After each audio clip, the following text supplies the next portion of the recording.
Sound speeds. And if you take pride in your personal video projects, but you're on a limited budget, maybe limited enough to only have something like a lav mic, for example, this deity v.lav, but you still want to have full, rich sound, what can you do? Well, believe it or not, as long as you have a little bit of a knowledge in editing, you can actually achieve that. Let me start by explaining what I'm talking about. This lavalier microphone is only a few inches away from my mouth. That means it's going to have a very, very close sound to it. It doesn't sound more natural, like you're looking at me farther away, but I want to have that sound of the outside world. But because this microphone is so close to my mouth, it's going to pick it up more so than any of the background noises. But I want you to listen right now, because I'm going to slowly start integrating this technique, and you're going to start hearing a little bit more of the background noise around me. And that is something that you can do if only you spend an additional 4 or 5 minutes on this entire project. Keep in mind that this technique not only works with lav mics, but it also works if you're doing any kind of an interview where you're passing a microphone between two people. Enough blabbing, let's get to it. Let's start by listening to my environment on this microphone right here.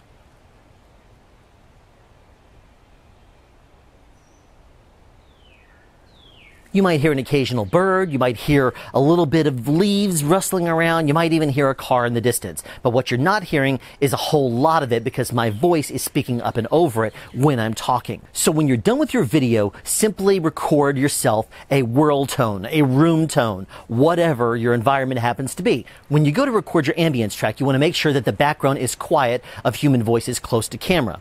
The reason why is because if, for example, you're speaking to someone in the background during your ambience track, and you're the person that's on camera, it's going to make no sense to hear yourself in the background talking to someone while you are delivering your presentation to your camera.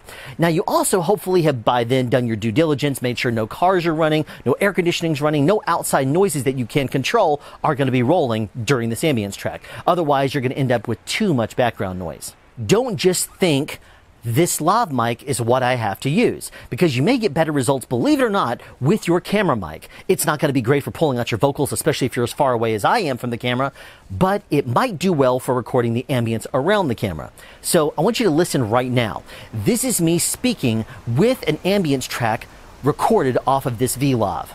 And this right here is the ambience recorded off of the camera microphone. You tell me which you like better. Not all lav mics are created equal, just like not all DSLR, mirrorless, and camcorder microphones are created equal. So let's just say that you're doing an interview and you think that a v.lav is going to be your best bet for recording the dialogue and the sound, but you're not happy with the way it picks up the ambience around you. Well, in that case, you might want to resort to the camera mic just to make sure that it sounds proper. You may choose to use a completely different microphone, even another lav, just to record your ambience track. No harm in that. Whatever sounds best is going to be the best. Now, let's just say you weren't happy with the ambience around you when you recorded your scene. You can actually take your camera and record your ambience track somewhere completely different, provided your background makes sense. Let me explain. In order for this technique to work, you have to ask yourself one question. Does my background ambience track sound make sense for my video? The reason I'm asking that is because right now I am just standing in my backyard. But if I were recording in front of a baseball game and you decide not to record your ambience track until the end of the baseball game, well, it's not going to make sense to not have crowds or people hitting the ball or throwing the ball, cheers, that kind of thing in your background. It's going to just sound really weird.